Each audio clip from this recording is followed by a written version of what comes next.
Գյուրջան Կասկադ, ցանկացած համեմատություն մեր օգտին է։ Վիճակագրություն բերեցիք 2010 թվականին 35 միլիոն դոլարի ծավալ, հարկերը 7.2%, 2023 թվականին 15 միլիարդ դոլար, հարաբերակցությունը հարկերի 0.4%։ Առաջինը, ձեր այս առաջարկության ընդունման պարագայում այս հարաբերակցությունը որքան կդառնա, ձեր հաշվարկներով, իմ հաշվարկներով շատ չի փոխվում։ Եվ երկրորդ հարցը, պայմանական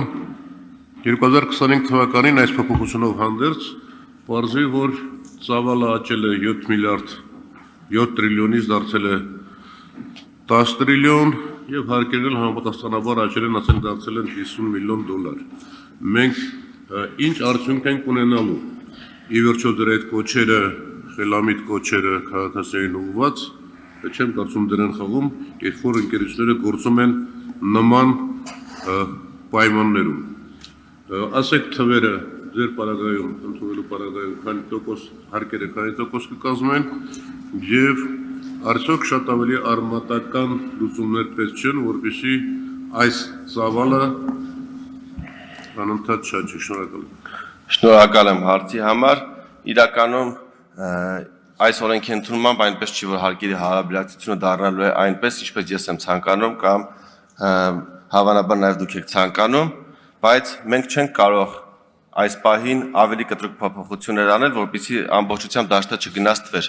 Ինչ եմ ուզում ասել ստվեր գնալով։ Հայաստանի Հանրապետությունում տվյալ գործունեությամբ իրավունք ունեն զբաղվել միայն այն ընկերությունները, որը Հայաստանում Հանրապետությունում վճարում են տարեկան տուրք եւ լիցենզավորվում են։ Ցավոք սրտի Հայաստանի Հանրապետությունում այսօր էլ գործում են 50-ից ավել այլ միջազգային կազմակերպություններ, որոնք որևէ հարկեր եւ տուրքեր չվճարելով Հայաստանի Հանրապետությանը ոլորտում գործունեություն են ծավալում։ Եվ մենք չենք կարող այնպիսի փոփոխություններ այս պայն անել, որպեսզի մեր ընկերությունները փակվեն եւ վերաձևակերպվեն որպես արտասահմանում գրանցված ընկերություններ եւ շարունակեն իրենց գործունեությունը, այդպիսով որևէ հարկ չվճարեն եւ նաեւ շարունակեն իրենց արատավոր երևույթը։ Ինչը արդեն իսկ այսօր էլ եւ կա,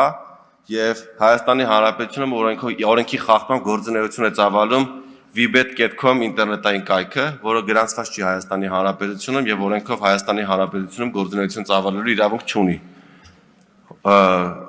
Շահումով խաղերի մասին օրենքի 4 հոդվածի առաջին մասը ասում է, որ արգելվում է օտարերկրապետություններում կազմակերպված եւ ՀՀ օրենսդրությամբ սահմանված համապատասխան լիցենզիա ունեցող կազմակերպությունների կազմակերպած ինտերնետ շահումով խաղերի մասնակցության հնարավորության ստեղծումը Հայաստանում։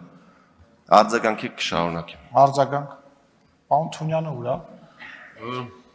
Արձագանքելու շատ բան չկա։ Իրականում մենք պետական բյուջեն կշահի շատ փոքր գումար, իմ հաշվարկով մի 25-30 միլիոն դոլար, բայց խնդիրը չի լուծվի եւ հասարակության այս այլասերումը, հասարակության այս ողբերգությունը կշարունակվի։ Ես կառաջարկեի մտածել, քանի որ դուք արդեն խորացել եւ մասնագիտացել եք այդ հարցերում, մտածել այնպիսի լուծումների մասին, որոնք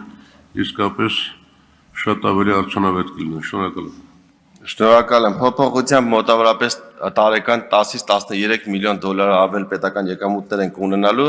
եւ ինչպես նշեցի, ես հետամուտ եմ լինելու, որպեսզի օրենքի խախտումները Հայաստանի Հանրապետությունում վերացվեն, որպեսզի այն ընկերությունները, որոնք Հայաստանի Հանրապետությունում լիցենզավորված չեն, չկարողանան Հայաստանի Հանրապետությունում գործունեություն ծավալել։ Սրանով իսկ նաեւ ես ցանկանում եմ պաշտպանել մեր տեղի 4 կազմակերպություններին, որպեսզի այլ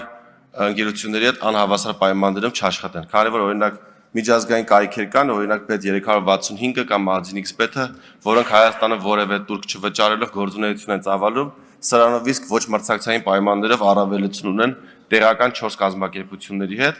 եւ ես խնդրել եմ եւ նաեւ ֆինանսների նախարարը գիտեմ օրերս նման հրաման է ստորագրել, որպեսզի Հայաստանի Հանրապետությունում չլիցենզավորված ընկերությունների գործունեությունը Հայաստանի Հանրապետությունում սահմանափակվի։ Նաեւ այլ սահմանափակումներ պիտի մտցնենք, մենք օրինակ ունենք օրենքի նախագիծ, որը ընդունվել է 2024-ին, ըստ որի Հայաստանի Հանրապետությունում գործունեություն ծավալող ընկերությունները չեն կարող իրենց հաշիվները լիցքավորել այլ կերպ, քան բանկային քարտերի միջոցով ՀՀ դրամով, մինչդեռ փորձը ցույց է տալիս, որ կան ընկերություններ, որոնք կրիպտոարժույթով կրիպտոարժույթով հնարավոր է լիցքավորել նրանց խաղային հաշիվները, սրա դեմ նույնպես պետք է գործում մեխանիզմներ, Սարգսյան, հարցերի ժամանակը որպեսզի ավարտվել է։ կարողանանք սրա դեմը առնել եւ նոր շարժվենք հարկերը ել ավելի բարձրացնելու տրամաբանությամբ։ Հարցերի ժամանակը ավարտվել